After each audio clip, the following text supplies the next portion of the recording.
Welcome everyone to our November UN Decade Reparations meeting. We're going to start by checking in, and the check-in is your name and your branch and one good thing. So we'll start with Julie, then Robin. Julie, if you can talk, I know you're driving. But if you can, tell us your name and branch and one good thing. Oops, she's still muted though. Yeah. Okay, hi, this is Julie from the Boston branch. I'm driving, there is a red light. So it's a beautiful day, the sun is there and I'm feeling fabulous. Good to be with you today. Thank you so much, Julie. We're glad you're here. Robin, then Philip. Yeah, I'm Robin Lloyd from the Burlington branch, and the one good thing is Vermont elected. Can everyone else hear Robin? She Yes, doesn't I seem can to be hear her. muted, but I can't hear her. Okay, we elected Vermont elected our first woman to the House of Representatives in Washington, and she's also a lesbian. So wow, that was a change for us. A good change. Congratulations. So that is your good thing. She's not progressive enough on international affairs, though. All right, so you got work to do. Philip, then Joan, and Teresa. Well, good morning, and I hope everyone can hear me. And I'm Philip from the San Francisco branch. And the one good thing is that I am at home and I'm not driving today. Woo! That indeed is good, Philip. Joan, and then Teresa. Hi, I had my sound turned way down, so I couldn't hear what Robin was saying, and I thought it was Robin. You had it, okay. Yeah, hi, everybody. Your branch, Joan, and one. Oh, I'm sorry. San Jose, California branch. Thank you. Sure. You want to share a good thing? Now I've got my volume turned up, and I can hear and see. That's great. And I said hi to Julie, but she couldn't hear me, of course, because my volume was turned way down. Okay. When I first got on, I said, hi, Julie. Teresa? Well, Teresa, Fannie Lou Hamer branch in Columbus, Georgia.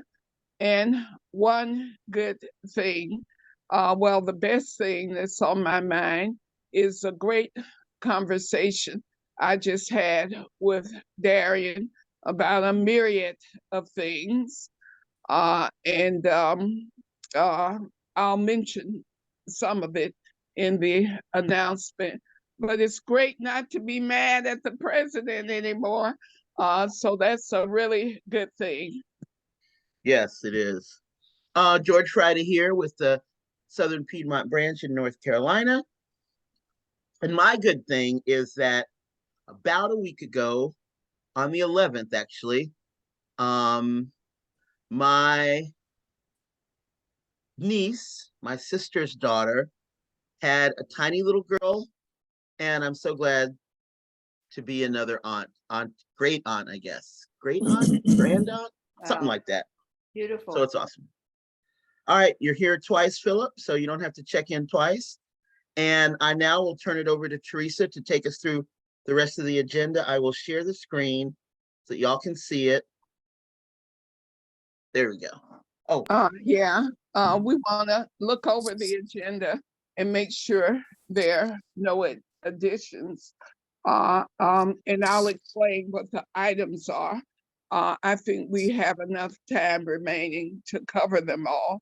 The first item is updates from the different branches represented on the call who are engaged in our process of moving the reparations movement forward by setting up ordinances in your cities.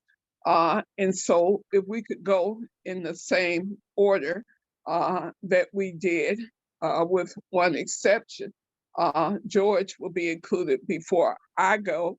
But if we could, George, go in the same order of people that were called on for the reports. So if you remember that order, George, if you could call it out. I do. I don't know if Julie will be able to talk to us at all, but the order is Julie, Robin, Philip, Joan, George, and then Teresa. Okay, so Julie, I know you haven't been a part of these discussions about the reparations ordinances in Boston, but I do know that Boston recently passed a reparations ordinance. Could you say something about what you know about that, Julie?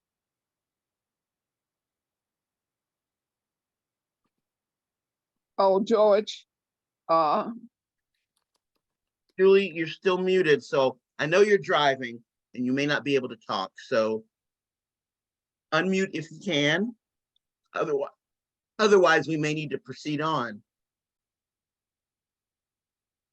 And Robin would be next, then Philip, Joan, George, Teresa. okay, Robin, why don't you go ahead?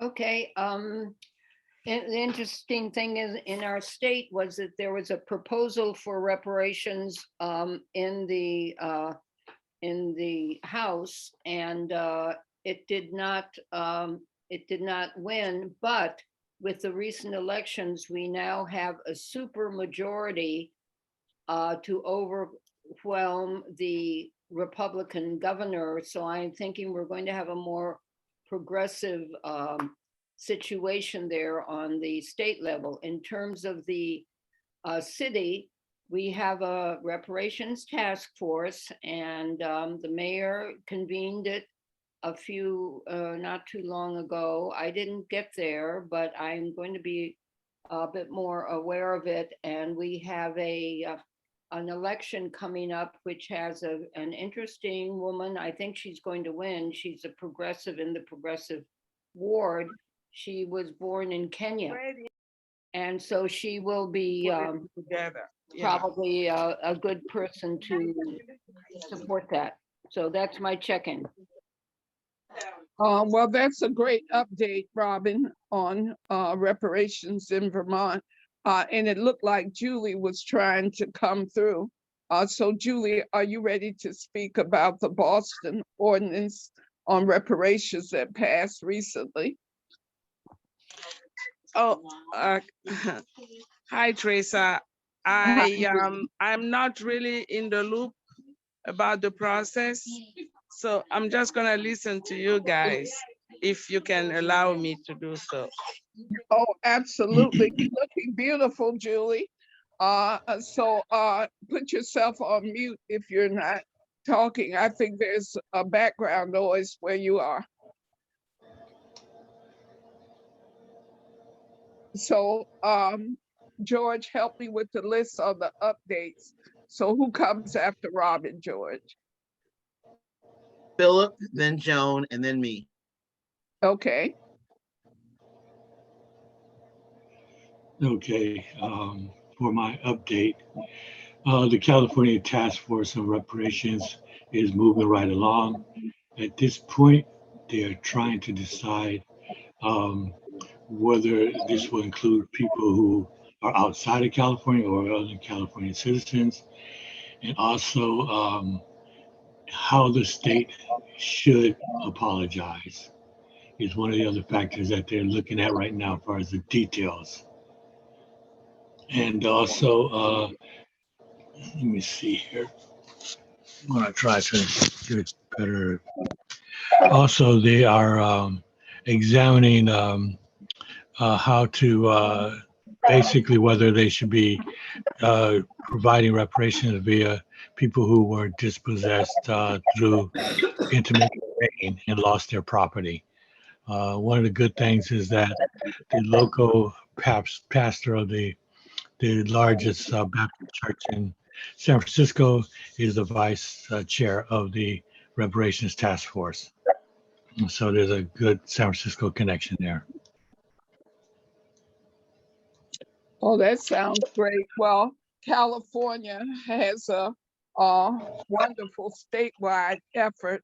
And if that goes through, it's going to be a really big thing because California is one of the big states where it's part of the whole mega trends thing.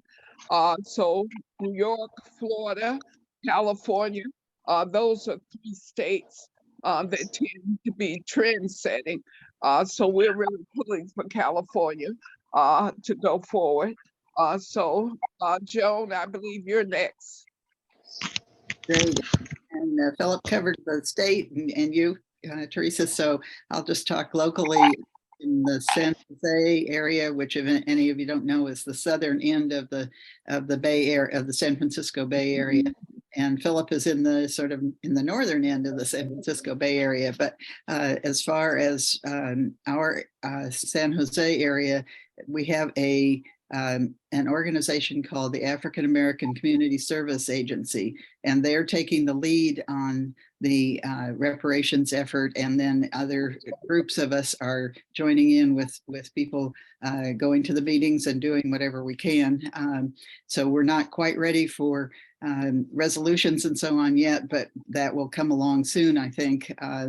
And the other thing as far as our branch is that we're having our regular monthly meeting tomorrow night, and I'm going to be talking about and informing them and finding out what other people know as far as the reparations efforts and seeing who wants to be sure to be involved and connected with the African American Community Service Agency.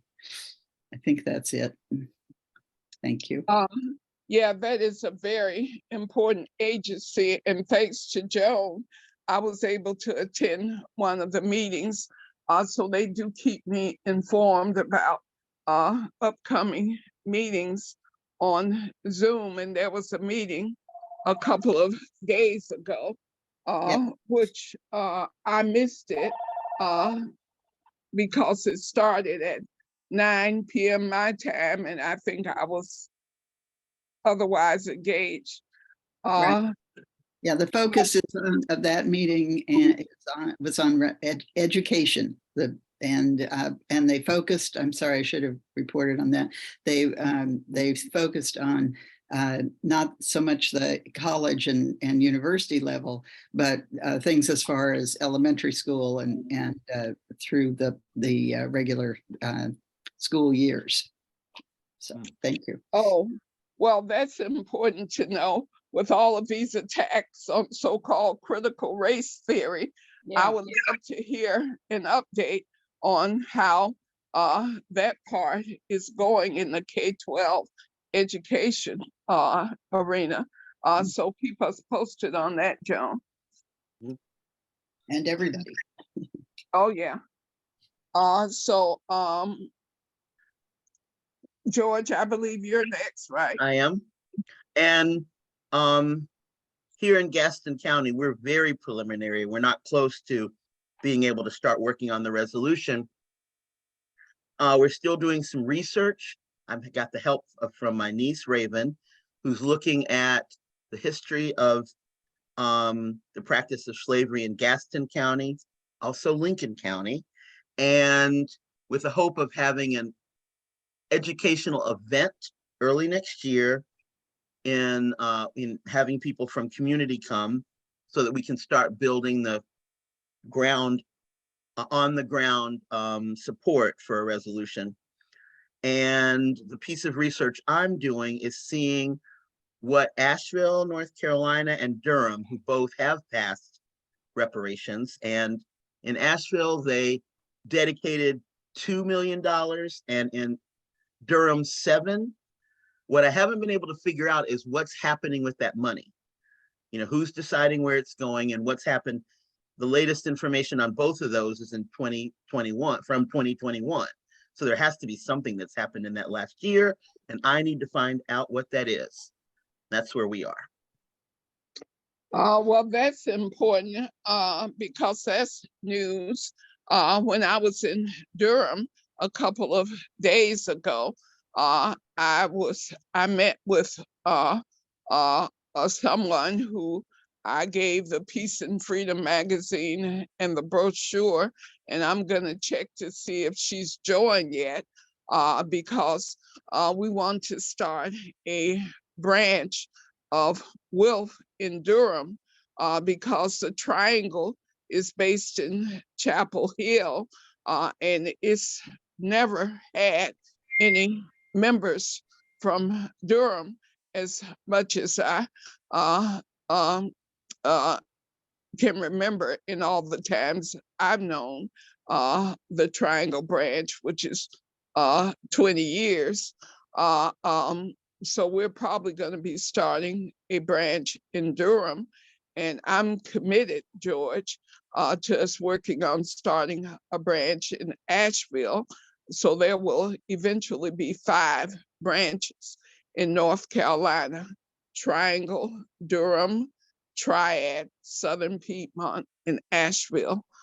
And so that's going to be real important for building the movement in North Carolina, so we could possibly go for a state uh, um, uh, um, bill on reparations in North Carolina, because there are plenty of apologies to be made in North Carolina, and there have been several apologies for different things, not the least of which has been the Wilmington race riot of 1898 and other things. So North Carolina is a good place for us to build the reparations movement. Oh, Mama Fatima joined us. So Mama Fatima, we're talking about what's happening in different cities around reparations. I know we don't have a branch yet in New Orleans, but if you want to give us a quick Cobra report, I'm glad you got my message and my text. So please introduce yourself, say where you are, and give us a quick report on what's happening with reparations in New Orleans, if anything. Yes, we got things happening. And first of all, greetings. I hope all is well with everybody. Thank you so much for allowing me to share information. We do have an organized Cobra branch here in New Orleans. And what we did was we helped another organization, De-Incarcerate Louisiana, work in our effort to try to get the slavery and involuntary servitude clause for the prisons removed. There was 4 other states that were also doing it. It passed in the other 4 states. Louisiana had a problem because I don't know whether it came about as intimidation or a payoff or what happened, but the African-American representative in Baton Rouge who wrote the state amendment ended up telling people not to vote for the bill that he wrote. Never heard of this in my life, but it happened here. And and then when he did that, all of the Black caucuses told other Black people to vote against it. And so that kept it from passing. That's the bad news. But the good news was close to 500,000 people did vote for it, so had the sense enough to think on their own. So also that representative was called into a meeting, and he was questioned as to why he did what he did. Well, obviously, he did it at the behest of a white caucus. I don't know if it was intimidation. I don't know if they paid. I don't know what happened, but he was severely grilled for that in a public Zoom meeting. So he did promise, and everybody promised, we're gonna just start over and do it again. I think next time it'll pass. But we're living in a state that put a Republican in the Senate. We're living in a state that is insane. Okay, the next thing that happened that we're going to have to, well, we're dealing with a number of things, but another thing came up that we're going to have to deal with is they're challenging who can be Black in Louisiana. And the reason why they're doing that is because the Supreme Court told Louisiana they had to create another predominantly Black congressional district. Yes, because they had gerrymandered the Black vote, and it was evident it was done on purpose. So Jeff Landry, who is planning to run for governor. Oh, excuse me, Sister Fatima. We can't get into Louisiana politics. This was simply an update about reparations. Well, this could affect reparations. Just give me about 30 seconds to tell you what it is, because we'll have to get back on it anyway. They're saying that if you have white blood in Louisiana, they don't want you checking the Black box. If that happens, then that means that the voting power would go from 33% to 20%. Also, they've been taking pot shots at reparations across the country, trying to use the blood mixture thing. So what is going to have to happen is there's going to have to be a redefinition of everything, because first they set it up that the one drop rule up to keep the white race pure. And then now they're using it to keep people, to weaken the vote. So I'm going to let it go at that. But that's the insanity that's going on here in Louisiana, and it can affect the rest of the country. Well, you know, Louisiana is unique. And I guess all states have their uniqueness. But it is a very diverse state full of a lot of mixtures of people. And that is something that is truly unique to Louisiana.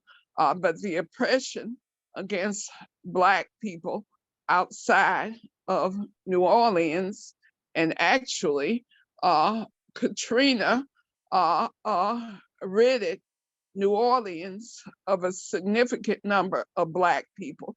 So there's lots of work to be done in Louisiana, which is why we hope that you do get around to building a Wolf branch in Louisiana, so that we can work more closely together with NCOBRA, and that's what I hope.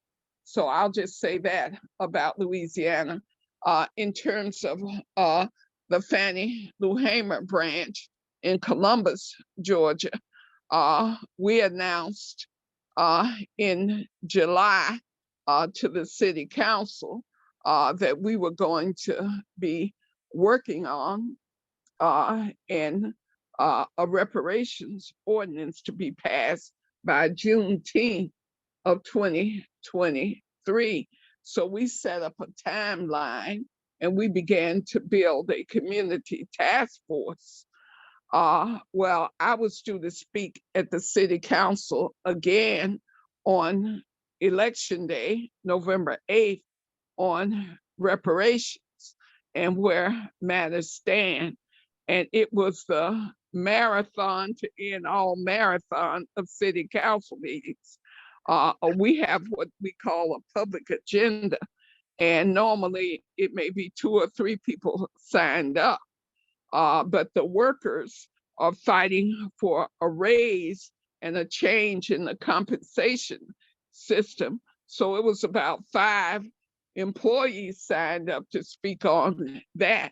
And I was actually speaker number 10.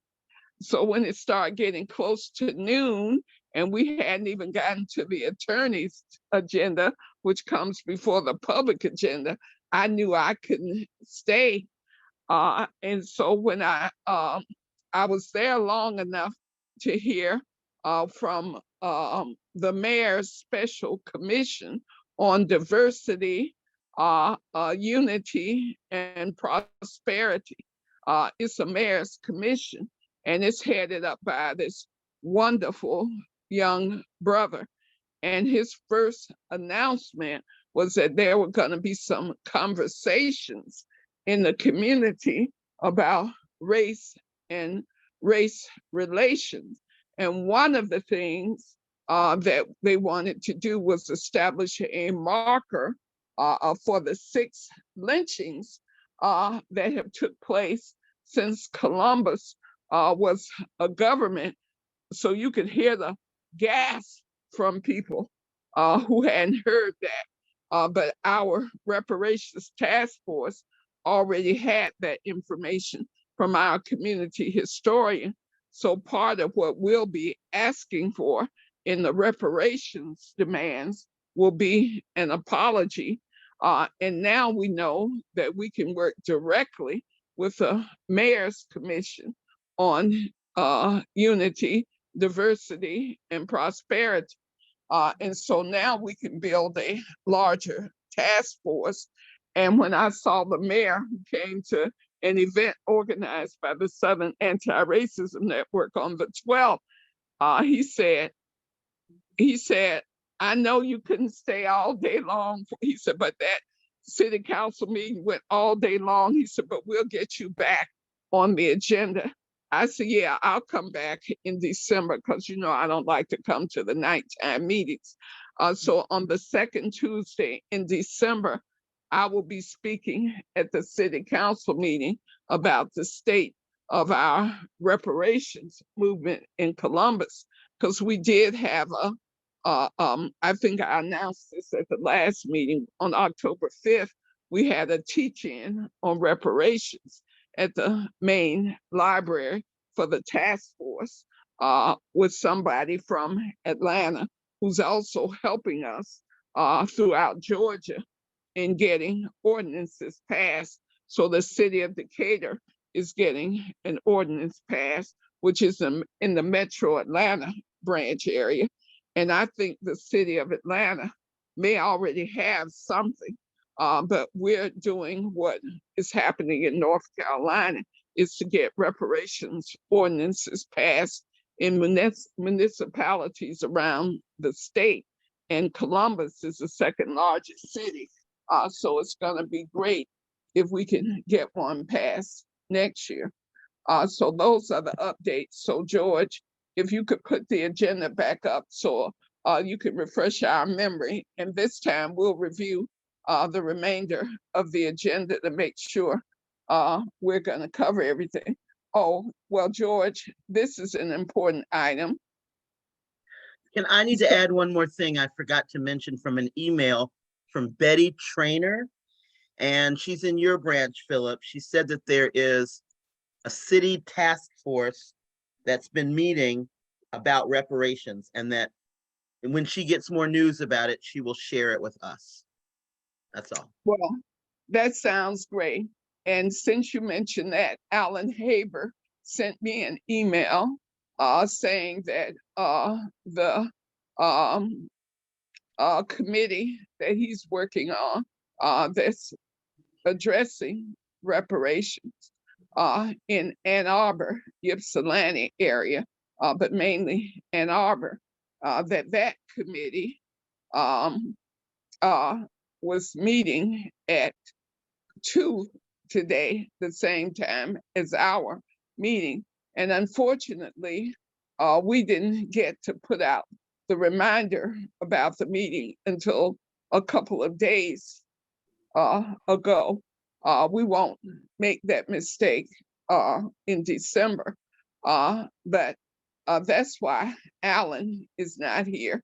But they are doing work in Ann Arbor in the branch there.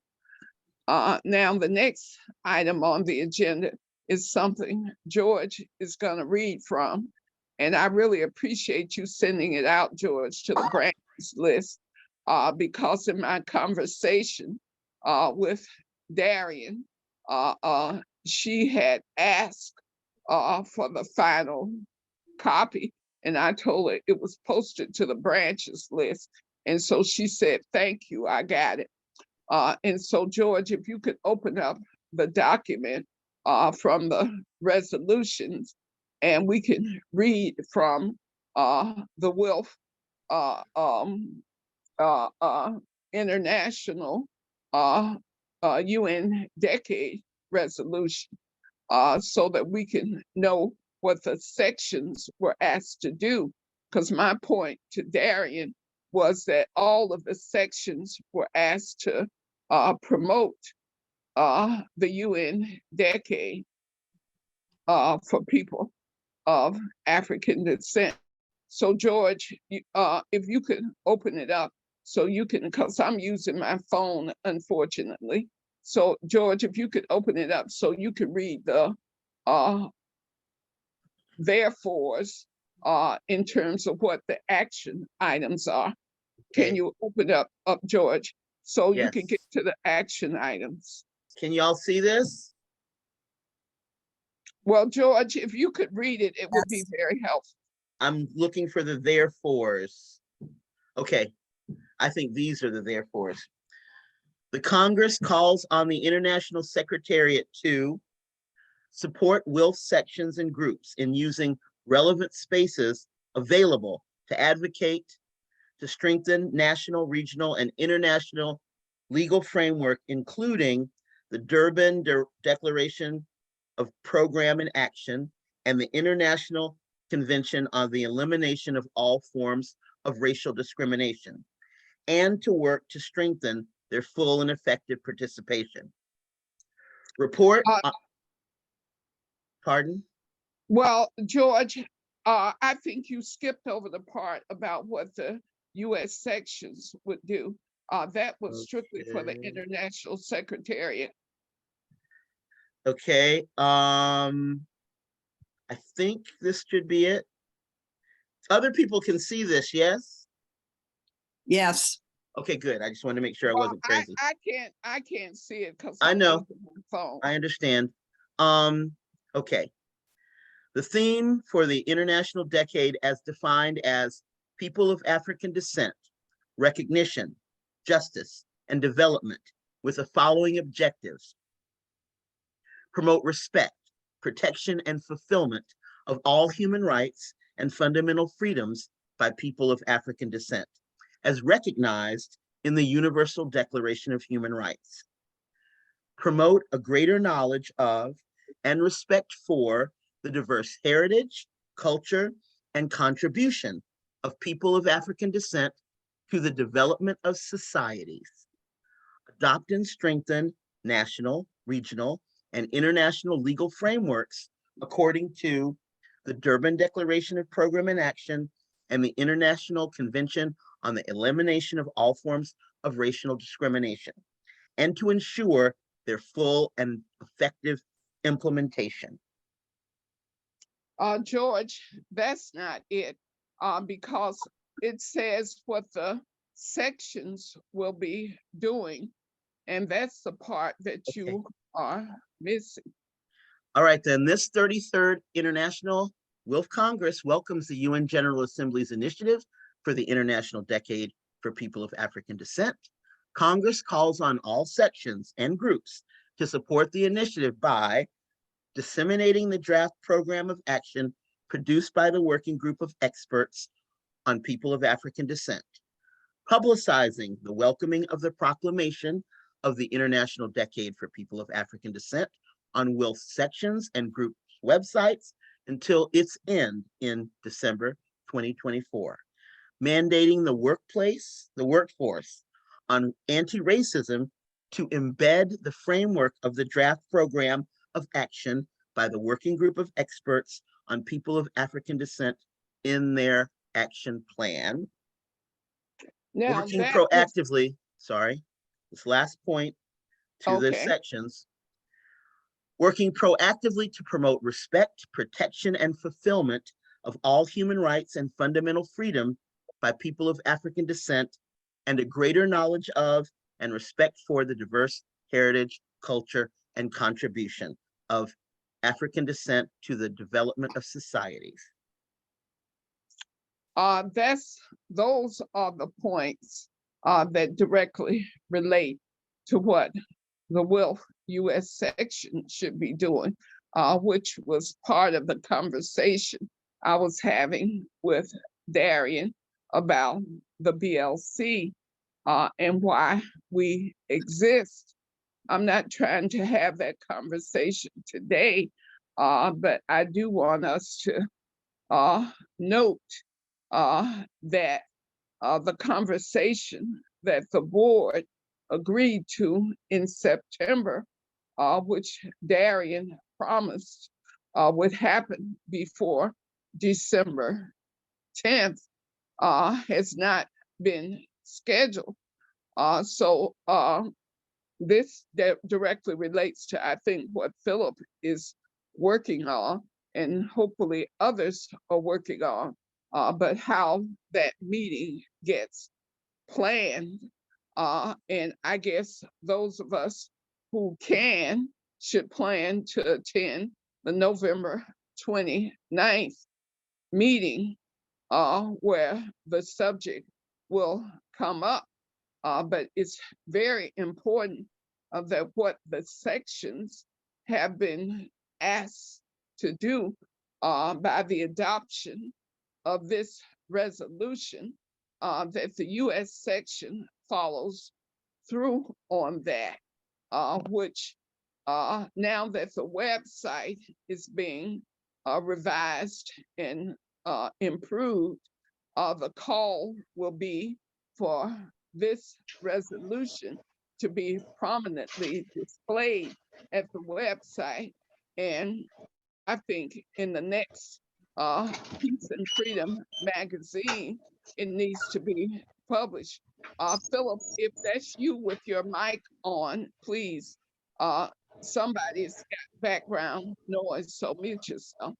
But at any rate, we want to have just some comments about what the obligations are of sections based on this resolution that has passed, and ask for support from this subcommittee to make sure that the national board and the U.S. section complies with the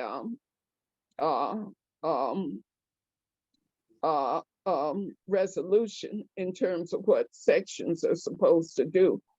So the floor is open.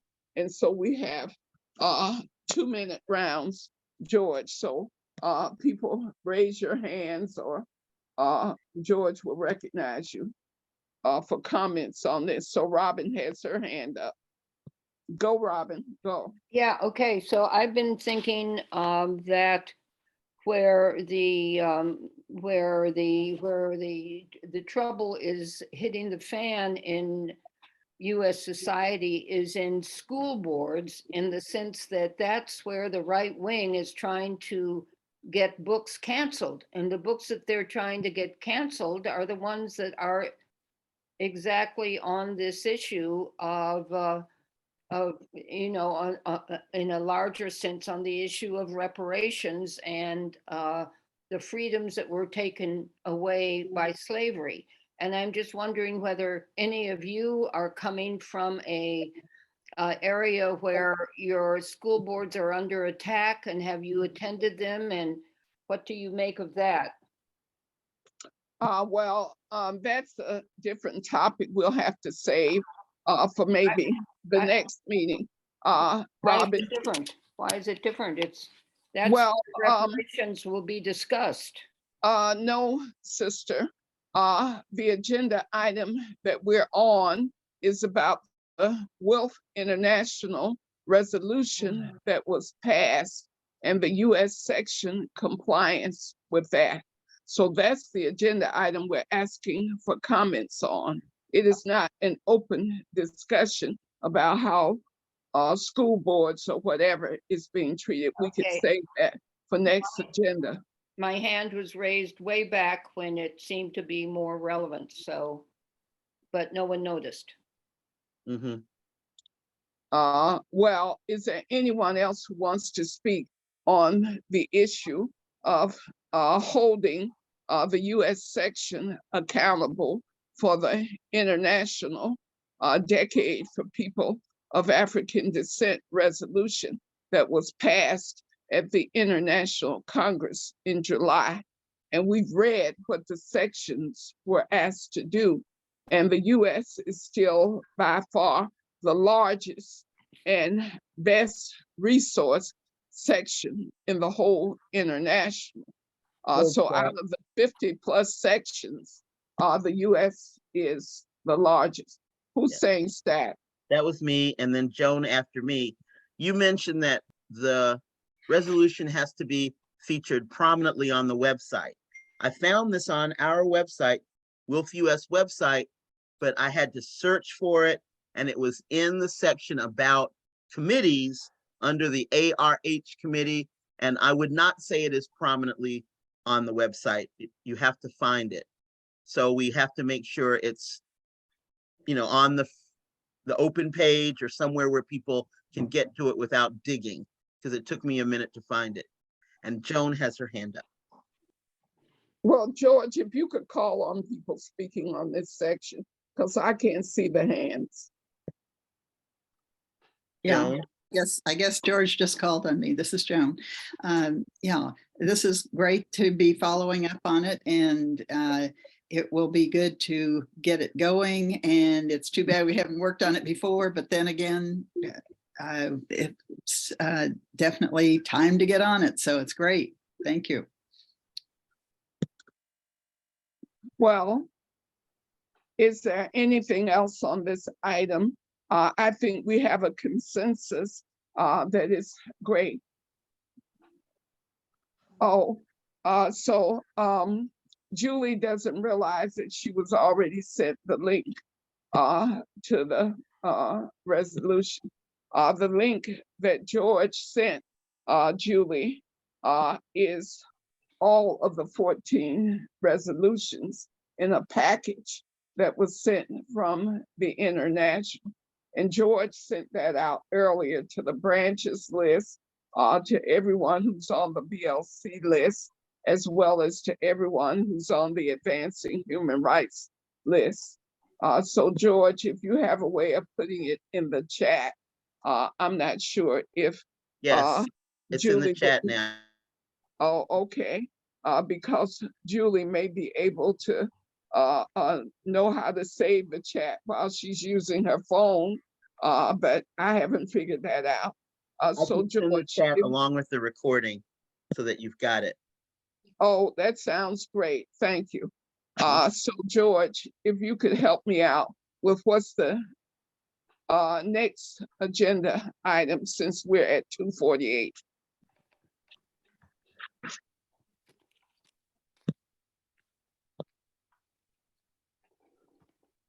Sorry, I didn't know I was muted. It is a website.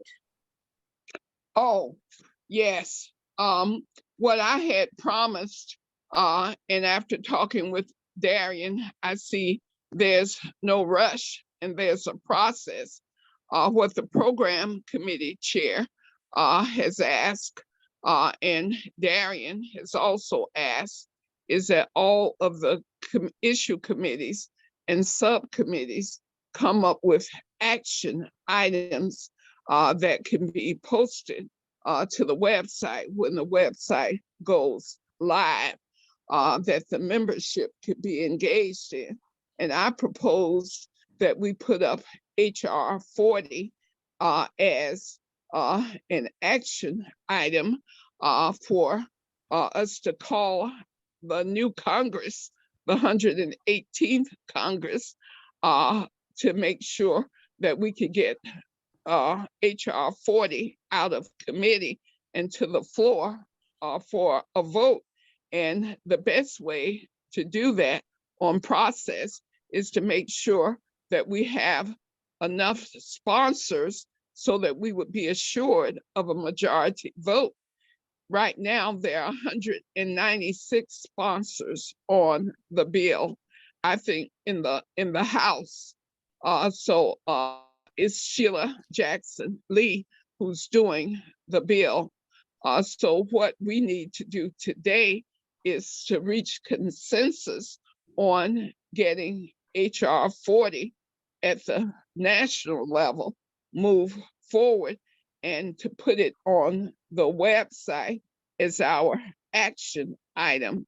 If we can agree as a subcommittee, the next part of the process is getting the full AHR issue committee to agree to it.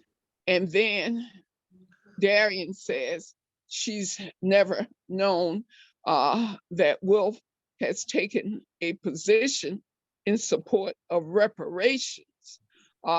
So what we will have to do is present a proposal to the board meeting in January when the new board is seated to get support for the position of in support of reparations and support for HR 40, but that will be voted on at a board meeting if presented by the AHR issue committee. So there are a few steps that we have to do before it can go up at the website as an action item. So any comments or discussion, or because we will ask for consensus on this from those of us who are here. So the floor is open. So George, can you see the hands? Joan? Oh, no, I don't see any hands. So Mama Fatima is putting something in the chat. Oh, well, that's great. We can read the chat, but it's not on the agenda topic. And so, George, you can send out the chat to everybody later. But we're gonna call the question, is there support for the UN Decade Reparations Subcommittee presenting HR 40 support as our action item to go up at the new website as a subcommittee, which may be lumped in with all of the advancing human rights committee's action items. But the steps we have to take to get it done is to get agreement at the next full meeting of AHR. Are there any objections to the process to get support for reparations by using the steps that I learned today that we must use in my conversation with Darian? Are there any objections to supporting, to having WILF US as a section openly support reparations for descendants of enslaved Africans in the US? That's the proposal. Are there any objections to the process I described? Well, no objections, no blocking concerns. So we have consensus on moving forward with the process. So the next step will be the next full AHR meeting. George, do you know when that will be?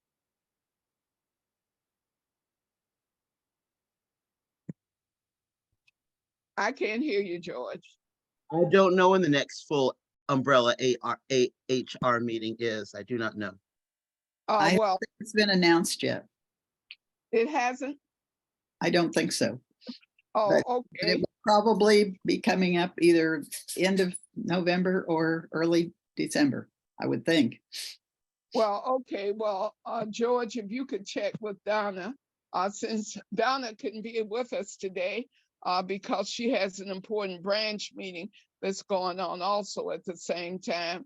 But George, if you could check with Donna, because Darian thought that the AHR meeting was also coming up at the end of this month, but the end of this month is not far away. And we know that we have the BLC meeting on the 27th, where we will be discussing this. And we have the national board meeting on the 29th. I doubt that this will be on the agenda since we haven't gone through all the steps. And we have to have the AHR meeting before the national board can make a decision. So my guess is that the decision won't happen until January at the national board level when the new board is seated. George, I believe the next thing are announcements, and one of the major announcements is the AFRICOM webinar. Am I correct that announcements is the next item, George? Yes, ma'am. Announcements and concerns. Oh, okay, good. So announcements, the AFRICOM Out of Africa webinar is directly associated with the UN decade reparations work that we're doing. And that date is December 20th, and it will be at 2 p.m. Eastern time. And the speakers list includes President Sylvie from Cameroon. She's at COP27 now, but she's agreed to be the first speaker at the AFRICOM Out of Africa webinar, which is being co-sponsored by Code Pink. We're using their Zoom account, and WILF US section. So WILF US and Code Pink are the agreed co-sponsors at this point. We will probably have a number of endorsing organizations, as we did with the AFRICOM webinar of 2020, which was in December of 2020. So we're looking to have a very big AFRICOM Out of Africa webinar. The other speakers includes a representative for BAP and a representative from the Convention on Progressive Pan-Africanism, which I'm a member of that group, and Dr. Ganaka Lagoke, who is from Ivory Coast and a professor at Lincoln University in Pennsylvania, will be a speaker. And we will have the incomparable Ann Wright, who knows everything about US military commands around the world. And she's going to be our last speaker out of the 4 speakers. And she'll be speaking on the Africa Command and the work that we need to do to stop it. So that's our lineup of speakers for AFRICOM Out of Africa. And also the Fannie Lou Hamer branch is having its 2nd annual Human Rights Conference on December 10th. And the information to register for that 2-part conference will be going out soon. So those are my announcements. So anyone else with announcements, whose hand is that? That's me. And I don't know if anybody else is on the, although you probably are, Teresa, on the Black Alliance for Peace mailing list and get their newsletter. This morning in the newsletter, it talked about there being an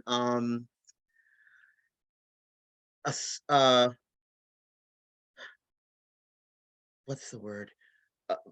In Somalia, for the 2nd time this month, there was a military event from AFRICOM. I'm trying to find it so I can use the right language, but it's basically an attack on the country from the AFRICOM forces. And this is reported by AFRICOM, and it's the 2nd time. Okay, let me find, I'm gonna read this to y'all. My apologies for not having it queued up. Here it is. Okay. All right. AFRICOM says that 17 al-Shabaab were killed in the latest U.S. airstrike. That's the word I was looking for. Airstrike in Africa, in Somalia. This is dated November 13th. It was the second strike, the second in the month in Somalia, reported by AFRICOM, an airstrike. So that's all I wanted to say. It's horrendous what they're doing in Somalia.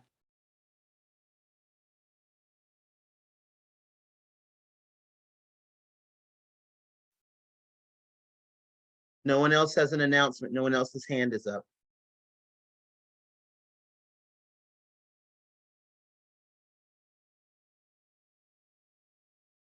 I think we've covered our announcements and concerns, Teresa.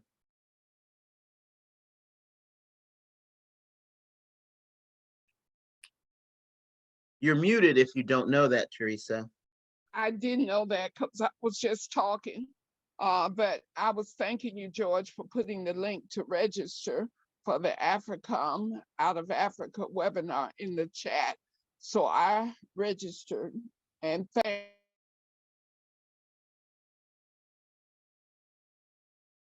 all the bios and everything. So Cold Pink is doing a great job. So now we just got to get all the endorsing organizations set up. And I see we did add BAP to the whole process, which is fine,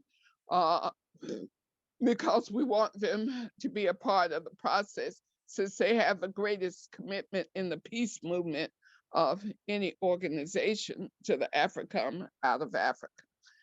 So if there are no other announcements, can we agree that December 15th is our next meeting? I would like to just make a thank you to Mama Fatima for her note in the chat about maybe having a Zoom meeting with NCOBRA's National Female Co-Chair, and that would help us further understand reparations and what's happening in the schools. Well, that's a very good idea, Fatima. We're planning on having our next UN Decade Reparations meeting on Thursday, December 15th, which would be at 2 p.m. on Eastern Time. And I believe it would be 1 p.m. your time. But I think, where is the co-chair located? Can you arrange for her to attend our meeting on the 15th? You're muted, Mama Fatima. You need to unmute yourself.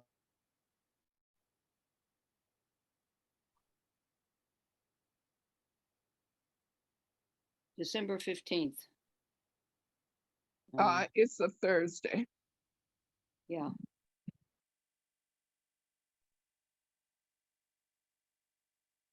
Oh, okay. I'm sorry. I had a little bit of trouble here. I will contact her ASAP and explain what's going on. And I can't speak for her right this minute, but I'm sure she'll be interested. And so well, I'll get with her and make sure. I don't know where she's liable to be. She's located in Washington, D.C. Well, And, she right out. I'm sorry. She's in Maryland, right outside D.C. Well, that's fine, Sister Fatima, because she will be on Eastern Time. So if you could tell her that she's invited to speak at the regular meeting of the UN Decade / Reparations, and that she would have 10 minutes to speak as part of our regular meeting agenda. And then we'll have some Q&A after that.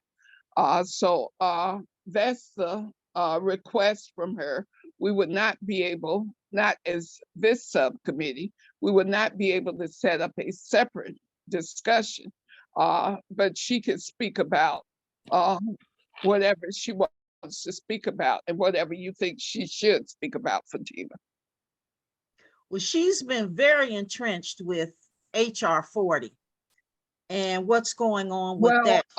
Sister Fatima, we've reached the end of our meeting. So if we could get you to agree to contact her about speaking on December 15th at 2 p.m. Eastern Time, she has the invitation. We'll get right back with you on that. Well, thank you. We'll have the meeting, whatever the case is, on December 15th at 2 p.m. And it would be great if she could be our guest speaker. But that's our next meeting. So everybody, please put it on your calendar. Hopefully, George will send out the invite at least a week ahead of time so that we can plan for it. So have a nice afternoon. Thanks, Okay. everyone. Take care. Bye-bye. It's adjourned. Bye-bye. Peace and blessings.